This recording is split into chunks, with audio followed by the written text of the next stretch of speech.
1964 সালে উত্তম কুমার অভিনয় করলেন প্রায় 5খানা ছবিতে। বিভাস, যৌতুকগৃহ, নতুন তীর্থ, মোমের আলো আর লাল পাথর।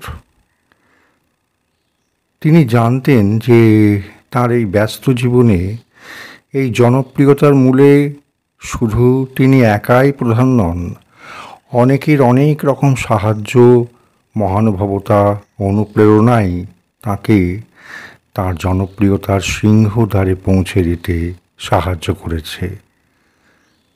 তপন সিংহ বলেছিলেন, যৌতুকগৃহ ছবিতে অভিনয়ের পর যৌতুকগৃহের ক্যারেক্টারটা ছিল ভীষণ স্ট্রং। সেখানে কোনো ঘটনা ছিল না, সম্পূর্ণ নিজের মনের কথা, একঘেয়ে জীবনের অভিব্যক্তি। আমার মনে হয় অসাধারণ দক্ষতার সঙ্গে উত্তমবাবু সেটা ফুটিয়ে তুলতে পেরেছিলেন।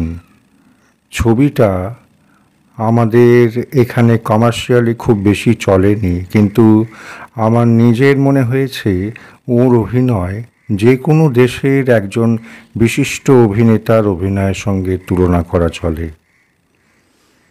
উত্তম কুমারের খুব ভালো লেগেছিল তপন সিংহের সেই উক্তি, কিন্তু উচ্ছ্বাস প্রকাশ করার অবকাশ তিনি পাননি, কারণ অবকাশ ছিল না।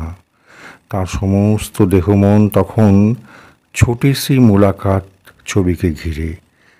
কখন কেমন করে যে সেই বিরাট জাল তিনি বিস্তার করে ফেলেছিলেন জানতেন না, শুধু এইটুকু জানতেন যে ছোটি সি মুলাকাত ছবি তৈরির পিছনে তার কী ভাবনা ছিল।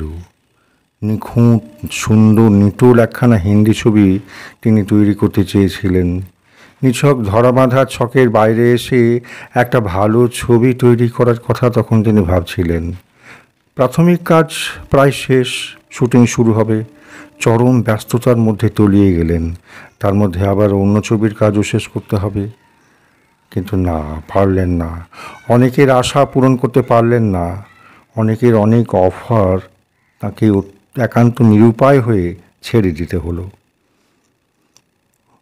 একদিকে ছোটি সি মুলাকাতের ফাইনাল স্টেজ, তার চিত্রনাট্য, তার শিল্পী, তার গান, তার এডিটিং, তার সংলাপ, তার সেট রিকুইজিশনস, তার কস্টিউমস, সব ব্যাপারে এই উত্তম কুমারের একটা নিজস্ব বক্তব্য ছিল, একটা মন ছিল নিখুঁতভাবে সব গড়ে তোলার।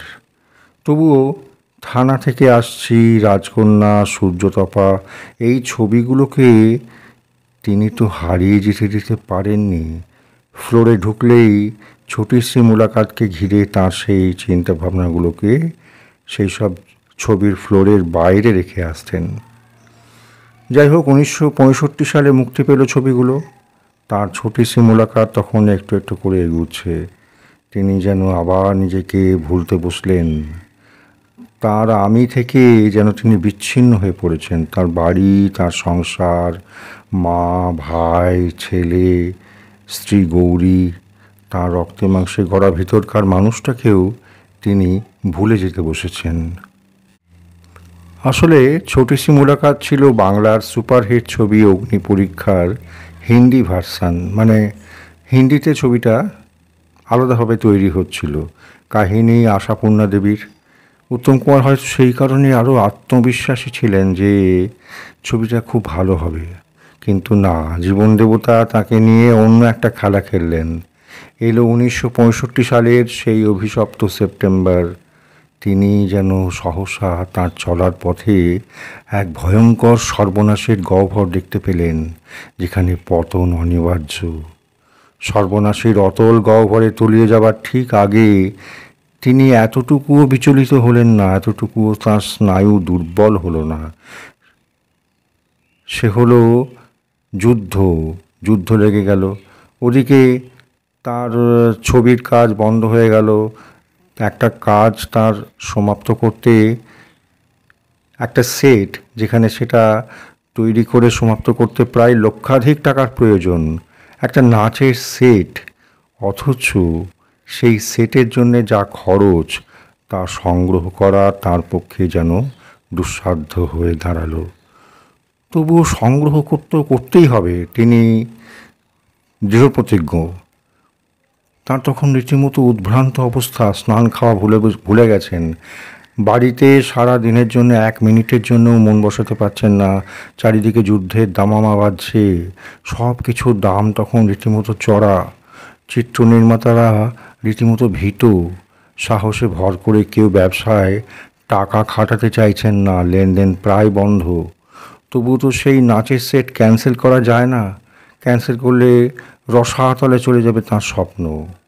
একটা অস্বস্তি, একটা উন্মাদ প্রায় অবস্থা। এর মধ্যে 4-5খানা ছবিতে যে চুক্তি ছিল তাও তাকে পূর্ণ করতে হচ্ছে। শুধু অপরের ছবি কেন, তার নিজের ছবিরও কাজ ছিল, সম্পূর্ণ ভিন্ন ধর্মী কাজ। কাজের মধ্যে উত্তম কুমার দিশাহারা।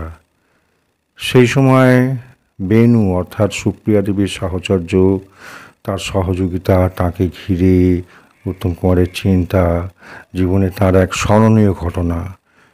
বেনুর সেদিনের সেই রূপ তিনি কোনোদিন ভুলতে পারেননি। তার মধ্যে একদিকে সুপ্রিয়া দেবীর সঙ্গে উত্তম কুমারের ছবি, শুধু একটি বছর, পরিচালনা ও চিত্রনাট্যের দায়িত্ব উত্তম কুমারের নিজের। আবার কাল তুমি আলেয়া ছবিতে উত্তম কুমার নিজেই সঙ্গীত পরিচালক। এইসব কাজ তখন চলছে, কিন্তু কাজকে তিনি ভয় করতেন না, বরং কাজের মধ্যেই আনন্দ খুঁজে পেতেন।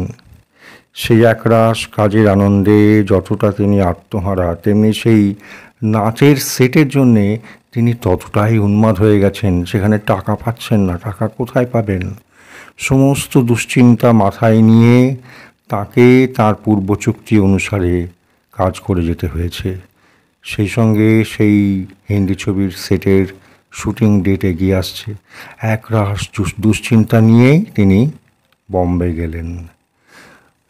অনেক চেষ্টা করেও পারলেন না শুটিং করতে। সেই সেট এবং ডেট নিরুপায় হয়ে ক্যান্সেল করলেন।